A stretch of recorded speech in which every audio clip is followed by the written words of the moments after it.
tear out slice references the last place that we can essentially go wrong. Golf is very sequential. How do you get ready? How do you start back? How do you continue back? How do you start down? How do you continue down? And in that last portion, as you continue down to the ball, this is where a tear out slice can occur, even with somebody who's done all the preceding steps extremely well. Having swung back, keeping the arms biased, and the shaft hinged at an angle that would tap you what you think is on the sergeant stripes of a uniform, and keeping the wrists subtly scrolled so that the club doesn't get open, the trick is to stay this way. And unfortunately, all the dynamics about a golf club pulling back on us as we pull on it are trying to make those things reverse. And so, as Ben Hogan described it, we're going to pronate the wrists as we swing down.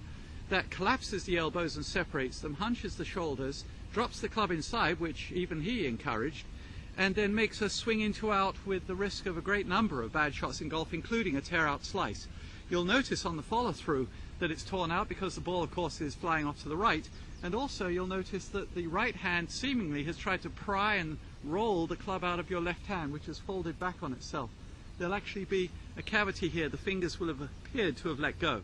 So make sure that you bias the arms and body and keep them that way, and make sure that the hinge of the wrist is angled the way I recommend in sergeant stripes, where you hinge the wrists as if they're going to make the club approach the side of your arm, and that you keep the wrists scrolled correctly so that it doesn't open up even at the end of the backswing.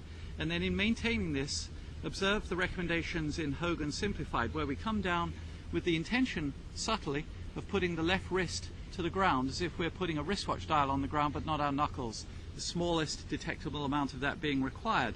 If you conduct that motion, you'll find that as you stretch your body, and you will notice that this is a more physical demanding choice, that you'll hit fewer of these tear out slices.